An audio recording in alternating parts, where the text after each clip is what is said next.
that means. Go ahead. That there is no absolute truth. There's no absolute truth. That is one definition of a moral relativist. That's correct. Go ahead. Everything is just your opinion. Everything's just your opinion. Another moral relativist. Everything has varying degrees. Everything has varying degrees is another position that a moral relativist takes. That's true. That's good. Everything's value can only be compared to something else. Yeah, they'll even say that. They have a lot of definitions. Anyways, but there's one other thing though that's missing from what y'all are saying. That one absolutely thing that a moral relativist claims more than anything. There's no absolute truth is one, but then there's also one other thing. When it comes to morality, a relativist will tell you that there's no such things as moral, which essentially means there's no moral absolutes, meaning there's no such thing as something being wrong regardless of what you mean or how you mean to do it. So basically there's no moralistic values. That basically it's just whatever you think, whatever you feel, whatever is subjective. They basically have three things that they never, or they claim. The first is morality is changeable. So, which you'll hear me say in a second in the cultural thing, in one culture, it's permissible to kill old people. It just is. So therefore, if it's okay for them, then we've got to tolerate that in a certain culture. Therefore, there is no, euthanasia cannot be morally reprehensible because other cultures accept that. Okay? Morality can change. It can change. The second claim they'll make is that it's subjective. It's what you think. And then because it's so subjective, it's individualistic. It's your choices. Now, how many of you in here would be like, oh yeah, that is me. Right there to a T. That's what I believe. I believe I can do whatever I want, when I want, how I want, and how much I want to do it. As long as I don't kill nobody. Once you say that, as long as you've now created a moral absolute, you've now created a moral norm that everyone should follow.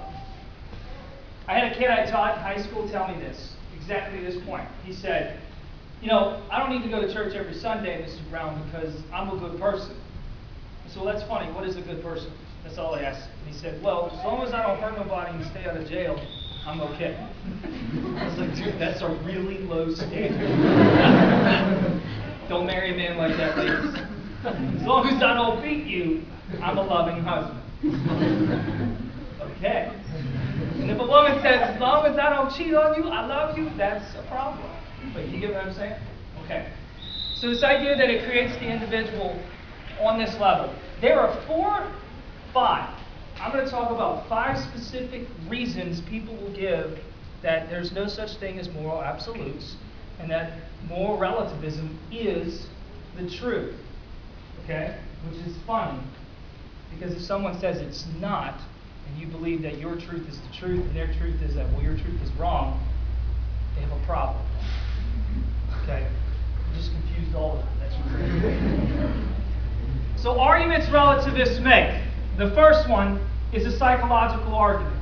How many of you have ever heard from your friends that as long as it makes you feel good, it should be okay? That's what, I mean, okay, why else go out and party? Look, I taught at an all-guy Catholic school, and my favorite thing to hear is, like, if we don't get drunk on a weekend, then we get bored. And I remember a kid, I'll never forget him. And I loved him. He was a gangster. Wannabe gangster. He goes, Mr. Brown, like, you know. That's what they do that all the time, you know. At that time, I don't know anything now. Anyways, but he said that, like, I said, so he made that same statement, that there's nothing to do, that's all you can do at a party, right? That's what he said. Which, I said, dude, that's pretty shallow.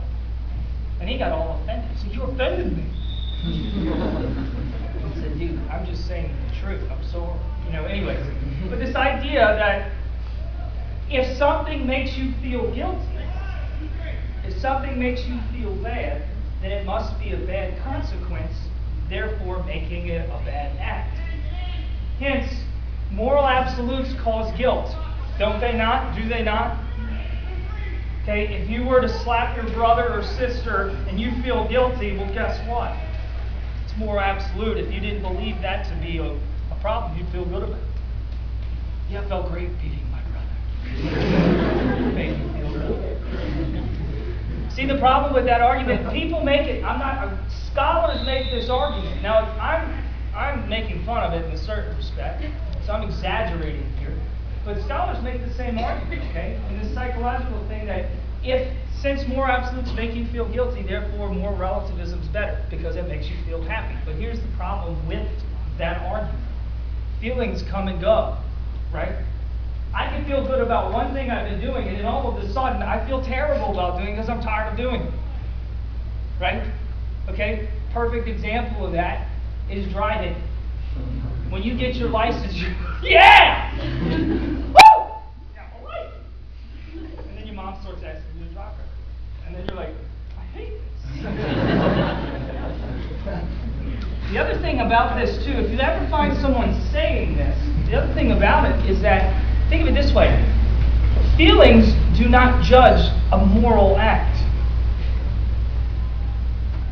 Okay? The value, we need to use the value, the moral act to judge the feelings. We need to flip it.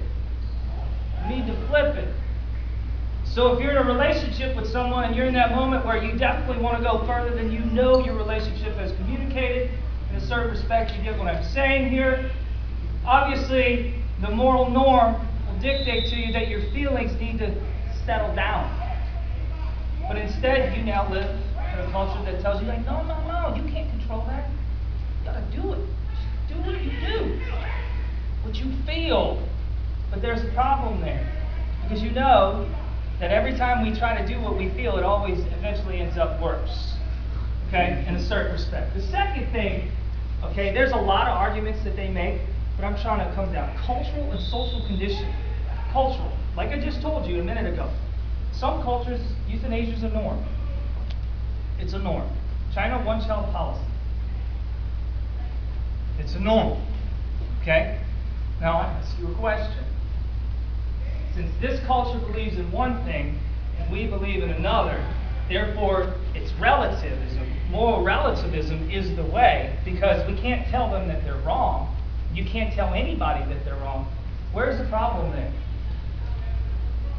You start to think about the problem that exists here is that because of a certain moral norm, we can see why what they're doing is wrong, and then they can see on another level what we're doing is wrong. All right? For example, the ancient Greeks, in their culture, pedophilia was accepted. Not along with homosexual actions and all that stuff, was widely accepted. So are we to claim that because of their cultural norms, we can't tell them that they did something wrong because in our culture we believe it to be wrong? I think not. Right? Did you start to see there? Now the society is this. We have to distinguish between two things. There is values we create in a certain level, like a baseball game. That's a man-made institution. A baseball game. That did not come down from God, although you could argue it. But man made that in his mind. Any sport, man or woman, made it in their mind.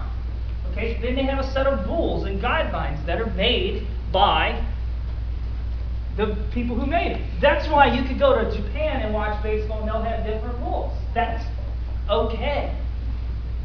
But you cannot make the laws of the multiplication tables.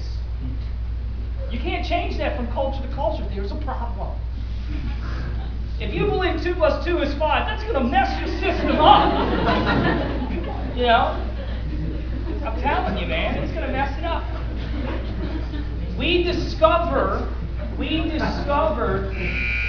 moral norms. We discover truth. We do not create truth. We discover it. You discover the truth. You don't create it. If you create the truth, then that's in essence like, this is why I think it's hilarious when a moral relativist says, well, the only truth there is there's no truth.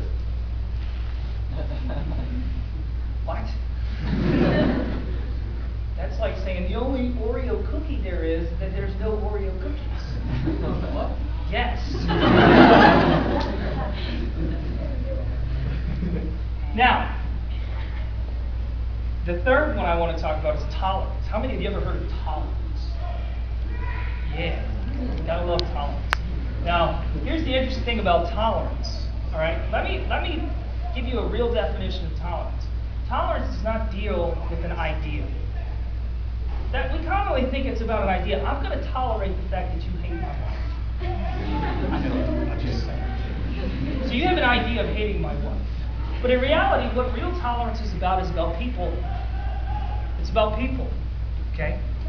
Now, tolerance, when it comes to relativist, there's false flaws here.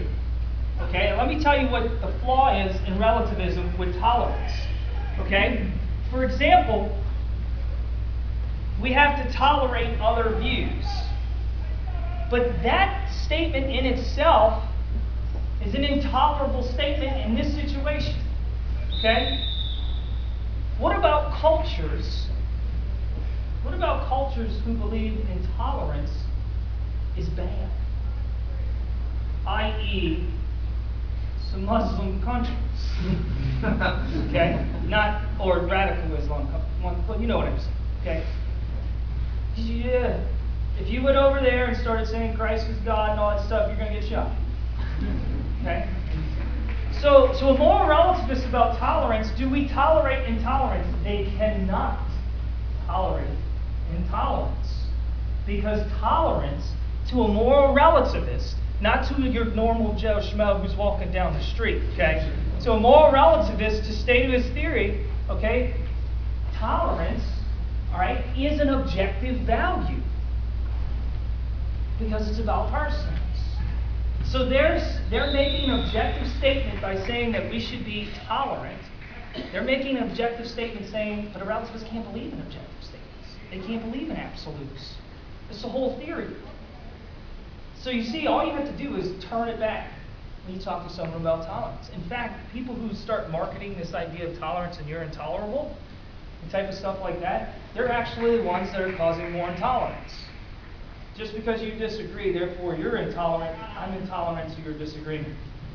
My brother one time tells me, Courtney, you're so hard to talk to. Which is right, I am. But he's like, you're so opinionated.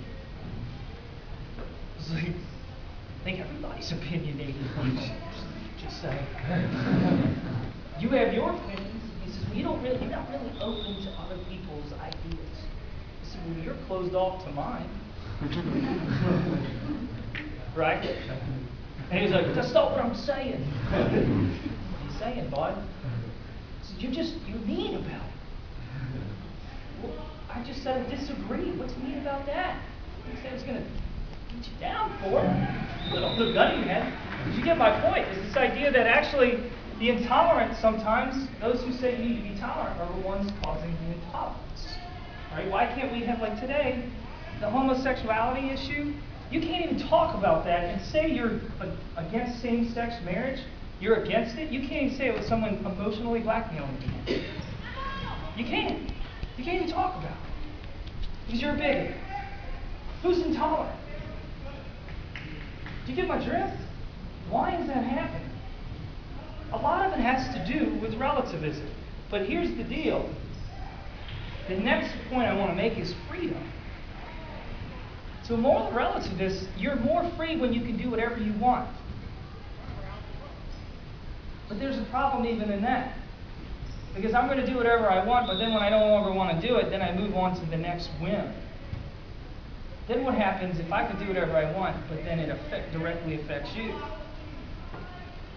All of a sudden, things start to fall apart. Now, this is my favorite way to teach this idea about freedom and truth. Because some of you who've been in my class will know exactly what I'm talking about here. Okay? If you ever run across someone who tells you that there is no objective truth and that freedom's in the ability to do whatever you want, okay, you can do the Skittles game with them if you have some Skittles. So, this is what we're going to do. I want you to tell me, I want you to guess how many Skittles are in here. Not everybody, I'm going to pick a few. to guess how many Skittles are in this can. And the person who gets the closest to the correct number wins all of the Skittles. Wow. Okay. But I will not give it to you till after the talk, because then it's going to turn into a munch fest. All right? So, you want to take a stab? Go ahead. You don't have to say, well, I'll remember your face. How many do you think it is? 153. 153. All right. Listen. 720. Wow. 723. Blue shirt guy, hands really tall. 425. 425. What's your name? Peter. Peter. What was your name back there with the blue sweatshirt? Mary. Mary. All right. I should write your name because now that I'm writing these down, I don't know. Grabowski.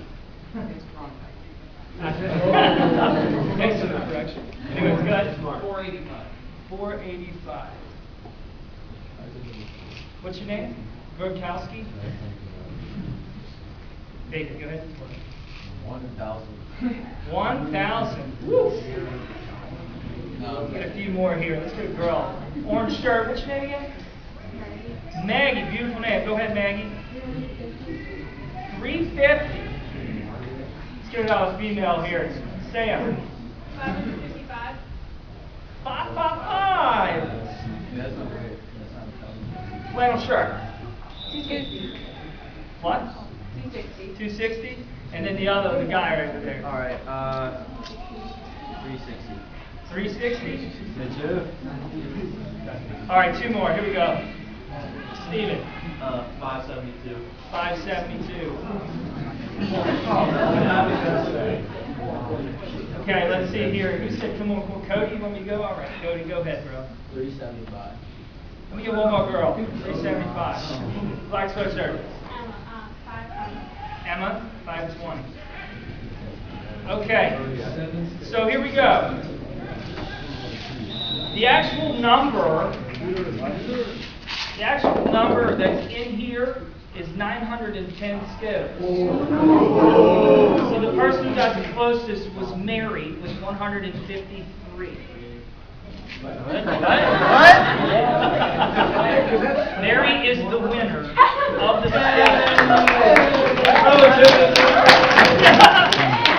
Alright, so you got the point that obviously David is the clear winner because he was the closest with 1,000. Good job.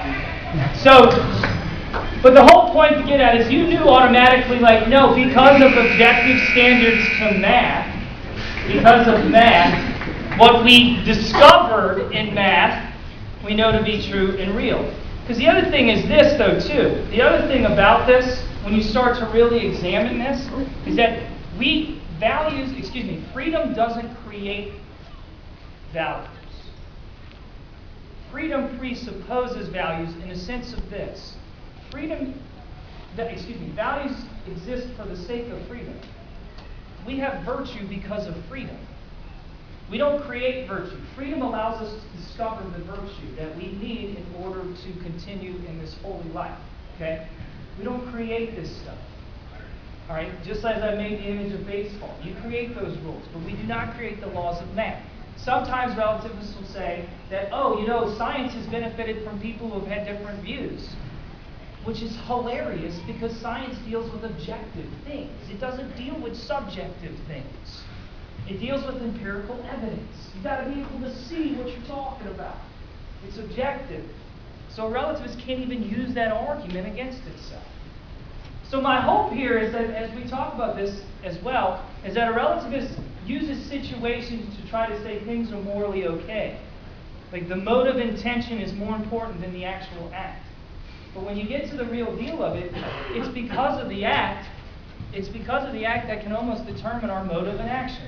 For example, motive. Why you do something. That's intention. Okay? What's going on in the situation? For instance, circumstances. All right? I'll give you a clear example that people like to use all the time. All right? Let's say there's 200 people on a plane with nuclear weapons. And they have 1,000 innocent passengers to the President of the United States. You know that argument, right? So what people try to do now is they'll take an extreme example and try to make it the norm.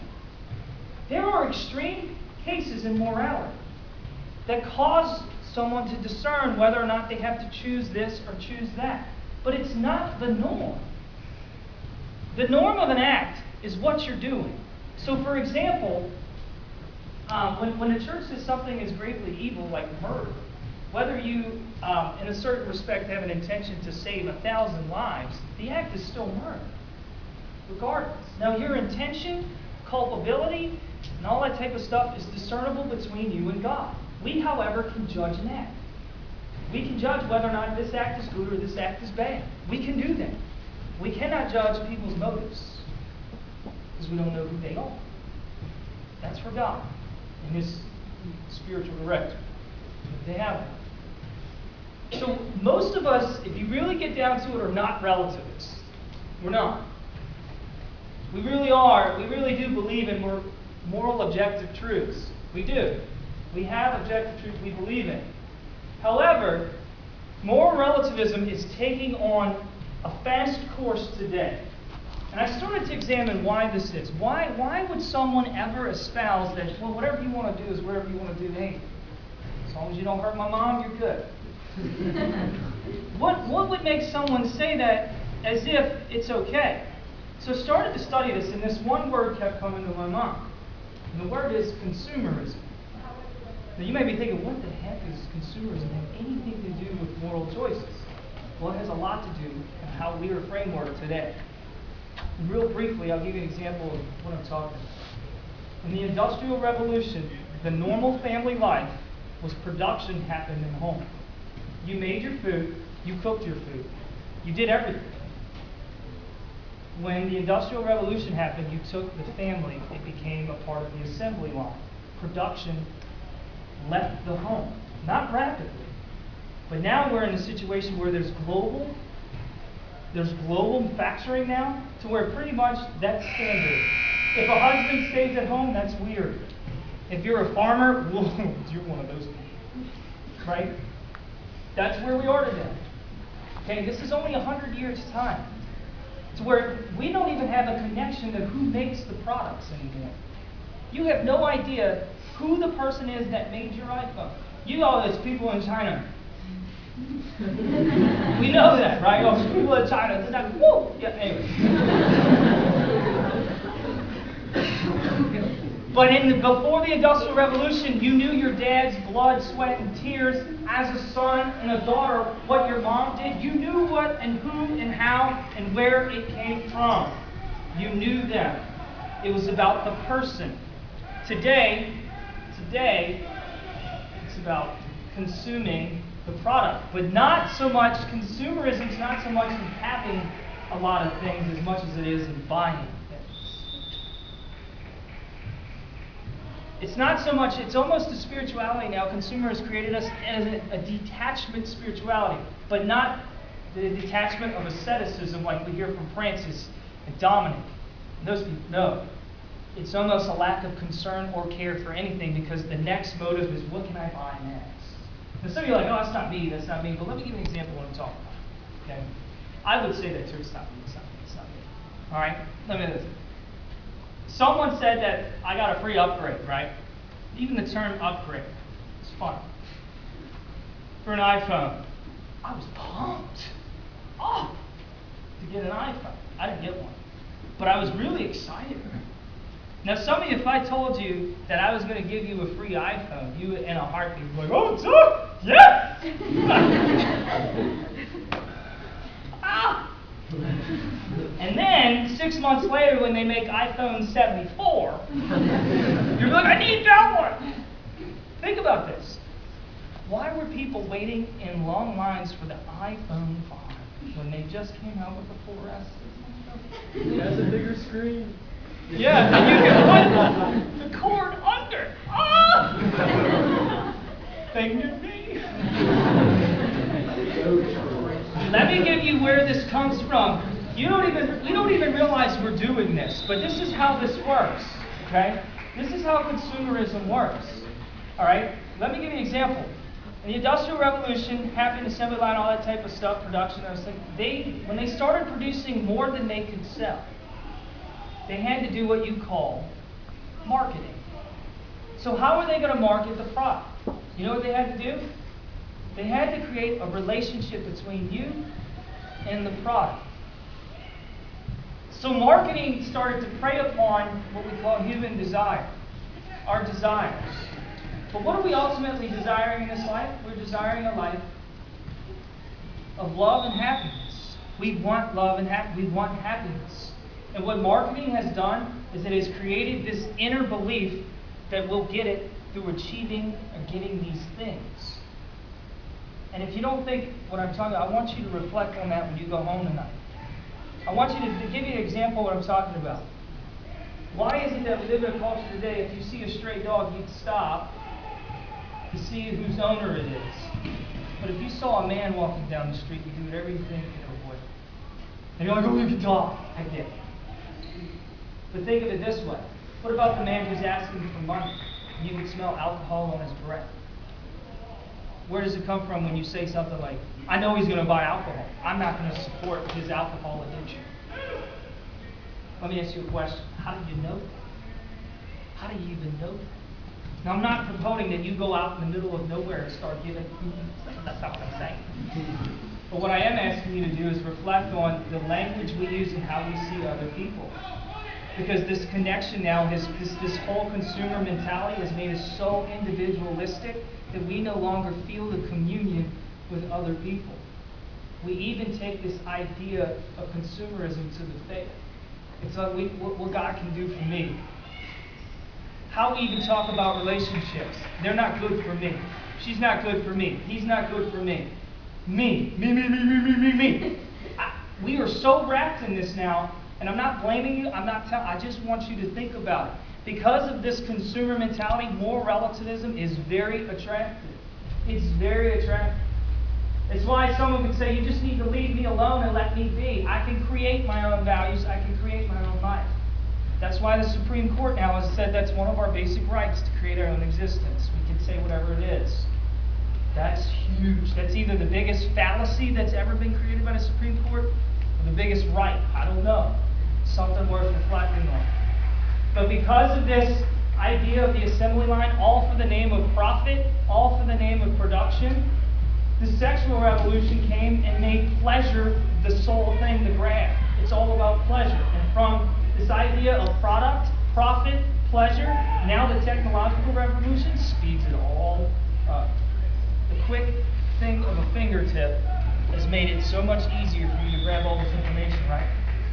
So you don't know, I don't know if you know this. I didn't know this about myself.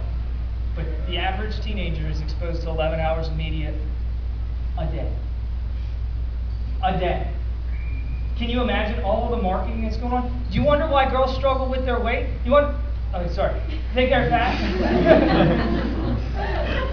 That was terrible. Anyways, do you wonder why girls are sitting around guys that are just like, do you see all the images that are going on? Do you hear all the stuff like, guys, if you can't, take this. And, you know what I mean? It's just one of those things. It's like, but this one Vialis commercial, this guy's like, oh, he can't throw the ball and he misses it in the tire. Oh, but he takes Cialis and he's like, it goes through the hoop and he's like, yeah. What is this? I mean, but this is like, they're doing it because they're trying to sell a product, to create this relationship with product. But now media is making it even quicker. Do you ever wonder why you go home and you're so attracted, and some of you may not be, so I'm just assuming some of you are, sorry, with Facebook. Facebook. Why you would take a picture of yourself in a mirror and post it? Why would you even think to take a picture of food and put it on the computer? Why would you even think to put up, I woke up 2 times last night, tired. I didn't need to know that. I want you to think about it. I'm not going to tell you why, because I don't always know. but to think about this stuff. When you go to Mass, I was reading in this article, and I think this guy is right on. I think he is completely right on. That this idea of consumerism has created such a radical individualism and a radical detachment that we even have a hard time, church,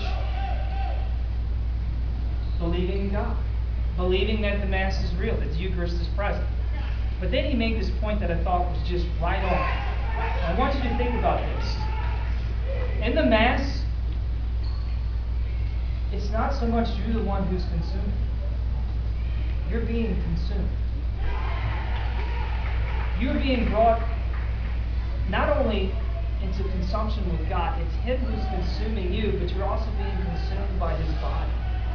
The Mass is a communal event. We were made to be in community. We were not made to walk in that church and not experience community. When I walk in with my 5 children, I see this all the time. I know it's St. Gertrude's and all, and most people have more than 5 children here.